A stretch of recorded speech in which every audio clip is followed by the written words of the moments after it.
आज है 26 अगस्त 2024 दिन सोमवार। Welcome back to Clean News UP. चलिए देखते हैं उत्तर प्रदेश की 25 फटाफट बड़ी खबरों को। सीएम योगी ने दिए निर्देश, यूपी की हर जेल और थाने में भव्यता और भक्तिभाव के साथ मनाई जाए जन्माष्टमी। जन्माष्टमी के अवसर पर पूरे प्रदेश में घरों और मंदिरों के साथ साथ पुलिस थानों, कारागारों और पुलिस लाइन में भी भगवान श्री कृष्ण के जन्म का उत्सव पूरे हर्षोल्लास और भक्तिभाव से मनाया जाएगा। उत्तर प्रदेश के मुख्यमंत्री योगी आदित्यनाथ ने जन्माष्टमी पर्व से पूर्व सभी रिजर्व पुलिस लाइंस, पुलिस थानों और कारागारों में श्री कृष्ण जन्माष्टमी का पावन पर्व परंपरागत भक्तिभाव से मनाए जाने के निर्देश दिए। योगी सरकार का बड़ा फैसला, यूपी के हर जिले में तैनात होंगे आरटीओ व मोटर व्हीकल इंस्पेक्टर। सड़क दुर्घटनाओं पर अंकुश लगाने के लिए अब प्रदेश के हर जिले में आरटीओ, सड़क सुरक्षा और मोटर व्हीकल इंस्पेक्टर तैनात करने का रास्ता साफ हो गया। प्रथम चरण में आरटीओ सड़क सुरक्षा के 50 और एमवीआई के 351 पदों को सृजित करने का अनुमोदन आयोजित परिवहन विभाग के शीर्ष अधिकारियों की बैठक में मिल गया है। पीएचयू छात्रों के लिए डॉक्टर सर्वपल्ली राधाकृष्णन इंटर्नशिप, हर माह मिलेगा 20,000 रुपए मानदेय। बीएचयू में पीजी अंतिम सेमेस्टर और हाल ही में पीजी की परीक्षा पास करने वाले विद्यार्थियों को विश्वविद्यालय में इंटर्नशिप का मौका मिलेगा। डॉक्टर सर्वपल्ली राधाकृष्णन इंटर्नशिप के तहत 1 साल तक विद्यार्थी अलग अलग विभागों में पठन पाठन सहित अन्य कार्य प्रणाली से रूबरू होंगे। इस दौरान उन्हें 20,000 रुपए प्रति माह मानदेय दिया जाएगा। योगी सरकार की मंजूरी, अब परिवहन विभाग में होगी बम्पर भर्ती। सड़क हादसों और यातायात के ज्ञान के साथ सुगम यात्रा के लिए योगी सरकार ने बड़ा फैसला लिया। सड़क सुरक्षा को प्राथमिकता देते हुए उत्तर प्रदेश सरकार के परिवहन विभाग में आरटीओ और एमवीआई के पदों की भर्तियां निकलने वाली हैं। सड़क सुरक्षा को चुस्त दुरुस्त रखने के लिए यूपी में आरटीओ और एमवीआई की भर्ती परिवहन विभाग करने जा रहा है। सड़क सुरक्षा को लेकर मुख्यमंत्री योगी आदित्यनाथ के निर्देशन में इस चुनौती का प्रभावी ढंग से निस्तारण करने के लिए परिवहन विभाग ने आरटीओ और एमवीआई पद की अनुमति दे दी। मिर्जापुर पुलिस की पहल, दूसरे प्रांतों से पुलिस भर्ती परीक्षा देने के लिए आने वाले अभ्यर्थियों को केंद्र तक पहुंचने के लिए परेशान न होना पड़े, इसके लिए मिर्जापुर पुलिस ने पहल करते हुए सभी 14 केंद्रों का क्यूआर कोड जारी कर दिया। इस क्यूआर कोड को स्कैन कर अभ्यर्थी परीक्षा के लिए निर्धारित केंद्र तक आसानी से पहुंच सकता है। सिपाही भर्ती में तीसरे दिन 30% अभ्यर्थियों ने छोड़ी परीक्षा, 2 सिपाही समेत 10 गिरफ्तार। प्रदेश पुलिस में सिपाही नागरिक पुलिस के 60,244 पदों पर सीधी भर्ती के लिए आयोजित लिखित परीक्षा के तीसरे दिन 29.57% अभ्यर्थी अनुपस्थित रहे। हालांकि बीते 2 दिन की परीक्षा के मुकाबले रविवार को करीब 2% अधिक अभ्यर्थियों ने परीक्षा दी। इस दौरान यूपी पुलिस के 2 सिपाहियों समेत परीक्षा में सेंधमारी का प्रयास करने वाले कुल 10 लोगों को गिरफ्तार किया गया। 3 सितंबर को होगी UP BEd counselling. UP BEd संयुक्त प्रवेश परीक्षा वर्ष 2024 में जिन छात्र छात्राओं का केंद्रीय काउंसलिंग के लिए पीजी कॉलेज आवंटित हुआ था, कॉलेज के chief proctor professor doctor SD Parihar ने बताया कि 23 से 31 अगस्त पुलिस आरक्षी भर्ती परीक्षा के लिए केंद्र बनाया गया। इसके कारण सभी छात्र छात्राओं की काउंसलिंग 3 सितंबर को होगी। सभी छात्र छात्राएं मूल प्रति के साथ ही उसकी छाया प्रति, 2 पासपोर्ट साइज फोटो, टीसी के साथ 12:30 बजे से संपर्क करें। 110 फीट ऊंचा होगा जनक महल, श्री राम मंदिर रहेगी थीम, प्रभु श्री राम के स्वागत में जुटी ताज नगरी। प्रभु श्री राम के स्वागत के लिए जनकपुरी में तैयारियां आकार लेने लगी हैं। क्षेत्र में विकास कार्य रफ्तार पकड़ रही हैं। झांकियां और जनक महल को भी लेकर अंतिम निर्णय चरण में है। 1-2 दिन में जनक महल निर्माण का कार्य प्रारंभ कर दिया जाएगा। इस वर्ष कोठी मीना बाजार मैदान में बनाए जाने वाले जनक महल को बनाने की जिम्मेदारी जनकपुरी आयोजन समिति ने हरि ओम टेंट को सौंपी है। समय पर नहीं होगा स्काई वॉक का पूरा काम, फिर बढ़ाई जाएगी डेडलाइन। नोएडा प्राधिकरण ने ब्लू लाइन के सेक्टर 52 और एक्वा लाइन के सेक्टर 51 मेट्रो स्टेशन के बीच स्काई वॉक प्रोजेक्ट का निर्माण स्लो हो गया। इस निर्माण को शुरू हुए करीब 1 साल से अधिक हो चुके हैं। शुरुआती डेडलाइन के तहत ये स्काई वॉक दिसंबर 2023 तक बनकर तैयार हो जाना चाहिए था, लेकिन इसका निर्माण अब तक पूरा नहीं हो पाया। स्वयं सहायता समूह को 2,32,50,000 निवेश निधि, 51,30,000 रिवॉल्विंग फंड का मिला चेक। यूपी के गोंडा जिले में राज्य ग्रामीण आजीविका मिशन योजना अंतर्गत आयोजित कार्यक्रम में डीएम नेहा शर्मा ने कहा कि महिलाएं आत्मनिर्भर बनकर न केवल खुद सशक्त हो रही हैं, बल्कि अन्य महिलाओं के लिए भी प्रेरणा का स्रोत बन रही हैं। कार्यक्रम में मुख्य विकास अधिकारी अंकिता जैन ने कहा कि स्वयं सहायता समूहों और अन्य माध्यमों से जुड़कर ये महिलाएं अपने लिए रोजगार के नए अवसर पैदा कर रही हैं। गिरकी आवासीय प्लॉट योजना में 200 करोड़ का घोटाला, पूर्व मेयर ने सीबीआई में की शिकायत। यमुना प्राधिकरण की आवासीय प्लॉट योजना सवालों के घेरे में आ गई। पूर्वी दिल्ली म्युनिसिपल कॉर्पोरेशन के पूर्व महापौर श्याम सुंदर अग्रवाल ने प्लॉट योजना में 200 करोड़ के घोटाले का आरोप लगाया।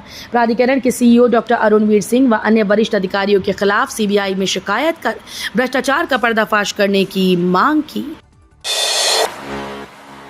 मायावती का ऐलान, सपा कांग्रेस आरक्षण विरोधी, भविष्य में भी इनसे कोई गठबंधन नहीं करेंगे।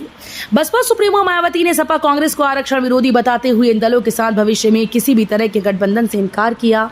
रविवार को सोशल साइट पर जारी किए गए अपने बयान में उन्होंने सपा कांग्रेस पर निशाना साधा। उन्होंने जातीय जनगणना को लेकर कांग्रेस से सवाल किया कि सत्ता में रहते इन्होंने जातीय जनगणना क्यों नहीं करवाई। सपा ने अटकलों पर लगाया विराम, सांसद अवधेश प्रसाद के बेटे अजीत को बनाया प्रत्याशी। मिल्कीपुर विधानसभा उपचुनाव में समाजवादी पार्टी ने प्रत्याशी को लेकर चल रही सभी अटकलों पर विराम लगाते हुए अजीत प्रसाद पर दांव लगाया। रविवार को लखनऊ पार्टी कार्यालय पर हुई जिले के सपा नेताओं व कार्यकर्ताओं की बैठक में अजीत प्रसाद के प्रत्याशी बनने पर आम सहमति बनने के बाद इसकी घोषणा हुई। हाईकोर्ट ने प्रमुख सचिव चिकित्सा से मांगा जवाब, एसआरएन में रेजिडेंट के ड्यूटी रूम को स्टोर बनाने का मामला। कोर्ट ने प्रमुख सचिव व चिकित्सा अधीक्षक से जवाब मांगा है। कोर्ट ने कहा कि हलफनामा दाखिल कर डॉक्टर्स और वार्ड नर्सेस के ड्यूटी रूम की संख्या बताएं। ड्यूटी रूम की तस्वीरें रिकॉर्ड में लगाएं ताकि पता चले कि ड्यूटी रूम में सुसज्जित है या नहीं। ड्यूटी डॉक्टर्स, नर्सेज और मरीजों और उनके परिचारकों के लिए उपलब्ध शौचालय व वॉशरूम की सुविधाओं के बारे में भी जानकारी मांगी। यह आदेश न्यायमूर्ति मनोज कुमार गुप्ता व न्यायमूर्ति मनीष कुमार निगम की खंडपीठ ने स्वतः संज्ञान की जनहित याचिका पर दिया। मथुरा वृंदावन में मनानी है जन्माष्टमी, रेलवे ने किया कंफर्म टिकट का इंतजाम।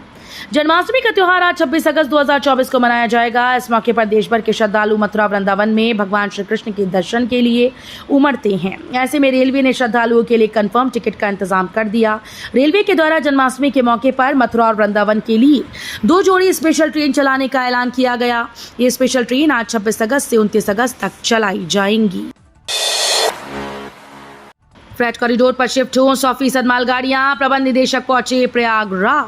फ्रेट कॉरिडोर के प्रबंध निदेशक का कार्यभार संभालने के बाद पहली बार प्रयागराज पहुंचे प्रवीण कुमार ने कहा कि फ्रेट कॉरिडोर पर 100% मालगाड़ियां शिफ्ट की जानी चाहिए। उन्होंने ये भी कहा कि फ्रेट कॉरिडोर लाइन के सिग्नल्स और ओवरहेड उपकरणों को इस तरह से रखाना है कि किसी भी मौसम का असर न पड़े। यूपी में आईपीएस अफसरों के तबादले, आईपीएस ट्विंकल जैन नोएडा के सहायक पुलिस आयुक्त बनी। यूपी में रविवार को कई सहायक पुलिस अधीक्षकों के तबादले कर दिए गए। आईपीएस ट्विंकल जैन को सहायक पुलिस अधीक्षक मथुरा से नोएडा कमिश्नरेट में नियुक्त किया गया। इसी तरह आईपीएस केशव झा सहायक पुलिस अधीक्षक अयोध्या से मुरादाबाद भेजे गए। आईपीएस रालापल्ली वराग कुमार को गोरखपुर का सहायक पुलिस आयुक्त बनाया गया। बरेली के खुसरो पीजी कॉलेज ने डी फार्मा छात्रों को थमाया फर्जी diploma. Khusro PG college MD शेर अली जाफरी के खिलाफ धोखाधड़ी, जालसाजी और सैकड़ों छात्रों के भविष्य को बर्बाद करने के आरोप में थाना सीबीगंज में एफआईआर दर्ज की गई। आरोप है कि उन्होंने डी फार्मा छात्रों को फर्जी डिप्लोमा पकड़ा दिया। एडमिशन फीस के पैसे वापस मांगने पर कॉलेज एमडी ने जान से मारने की धमकी दी। तत्काल बुकिंग में एक साथ लगाएंगे जुगाड़, हर बार मिलेगा आपको कंफर्म ट्रेन टिकट। ट्रेन में तत्काल टिकट बुक करने से पहले आपको अपना इंटरनेट कनेक्शन जरूर चेक कर लेना चाहिए। तत्काल बुकिंग में आपको मुश्किल से 1-2 मिनट का सही समय मिलता है। ऐसे में अगर इस समय आपका इंटरनेट कनेक्शन गड़बड़ा गया तो मुश्किल हो जाएगी। तत्काल बुकिंग करने के लिए आपको बिल्कुल सही समय पर लॉग इन करना होता है। एसी कोच के लिए हर रोज सुबह 10 बजे और स्लीपर कोच के लिए तत्काल बुकिंग सुबह 11 बजे शुरू होती है। 375 करोड़ से होगा एटा कासगंज रेल लाइन का निर्माण। जनपद कासगंज तक रेल लाइन विस्तार के लिए बजट आवंटित हो चुका है। 375 करोड़ रुपए से इसका निर्माण कराया जाएगा। जल्दी भूमि अधिग्रहण होगा। इसके बाद टेंडर प्रक्रिया होगी। जिले की जनता को रेल लाइन विस्तार का वर्षों से इंतजार है। कई बार यहां से चुने गए सांसदों ने रेल लाइन को लेकर वादे किए, मगर काम शुरू नहीं हो सका और जनता खुद को ठगा महसूस कर रही थी। बीएचयू हॉस्टल नहीं होटल कहिए, विदेशी छात्राओं को बाजार, जिम, कैफे जैसी सुविधाएं। 200 कमरों में रहेंगी 400 छात्राएं। वाराणसी के काशी हिंदू विश्वविद्यालय में विदेशी छात्राएं नए अंतर्राष्ट्रीय हॉस्टल में रहेंगी, जो आधुनिक सुविधाओं से लैस होगा। 2023 में पीएम मोदी ने अपने 2 दिवसीय दौरे पर इस हॉस्टल की सौगात छात्राओं को दी। 50 करोड़ की लागत से तैयार इस हॉस्टल में जिम से लेकर बाजार तक की सुविधा छात्राओं को उपलब्ध मिलेगी। बता दें कि नवीन अंतर्राष्ट्रीय महिला छात्रावास की क्षमता 200 कमरों की है। ताजमहल में पानी की बोतल ले जाने की अनुमति। आगरा के ताजमहल में अब मुख्य गुंबद पर पानी की बोतल ले जाने की सुविधा मिल सकेगी। श्रावण मास खत्म होते ही भारतीय पुरातत्व सर्वेक्षण ने फिर से इस व्यवस्था को लागू कर दिया। कुछ दिनों पहले अखिल भारत हिंदू महासभा के 2 पदाधिकारियों और एक महिला नेत्री ने पानी की बोतल में गंगा जल ले जाकर असली कब्रों की ओर जाने वाली सीढ़ियों पर उसे चढ़ा दिया था। इसको लेकर हड़कंप मच गया था। इसके बाद भारतीय पुरातत्व सर्वेक्षण के अधिकारियों ने मुख्य गुंबद तक पानी को बोतलें ले जाने पर प्रतिबंध लगाया। महिलाओं के खिलाफ अपराध माफी योग्य नहीं, कोलकाता मर्डर केस पर बोले पीएम मोदी। प्रधानमंत्री नरेंद्र मोदी कल महाराष्ट्र के जलगांव पहुंचे। वहां पहुंचकर उन्होंने लखपति दीदी सम्मेलन को संबोधित किया। लखपति दीदी सम्मेलन को संबोधित करते हुए पीएम मोदी ने कोलकाता मर्डर केस पर कहा, महिलाओं पर अत्याचार करने वालों को कड़ी से कड़ी सजा देने के लिए हमारी सरकार भी लगातार कानून सख्त कर रही है।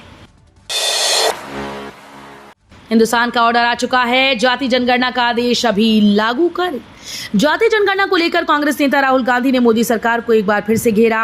राहुल ने एक सर्वे का फोटो शेयर करते हुए एक्स पर लिखा, मोदी जी, अगर आप जाति जनगणना को रोकने के बारे में सोच रहे हैं तो आप सपना देख रहे हैं। कोई शक्ति अब इसे रोक नहीं सकती। हिंदुस्तान का ऑर्डर आ चुका है। जल्द ही 90% भारतीय जाति जनगणना का समर्थन और मांग करेंगे। ऑर्डर अभी लागू कीजिए या आप अगले पीएम को ये करते देखेंगे। मुख्यमंत्री 29 को शहर में सीसामऊ के लिए खो सकते हैं 39 करोड़ का पिटारा। मुख्यमंत्री योगी 29 अगस्त को शहर आकर सीसामऊ विधानसभा क्षेत्र में विकास कार्यों का पिटारा खो सकते हैं। इस विधानसभा क्षेत्र में उपचुनाव नजदीक आते देख नगर निगम ने 38.88 करोड़ रुपए से सड़कों के निर्माण सहित 12 विकास कामों का प्रस्ताव शासन को भेजा। तो ये थी आज की 25 फटाफट बड़ी खबरें। अगर आपको न्यूज पसंद आई हो तो वीडियो को लाइक और शेयर जरूर करें। धन्यवाद।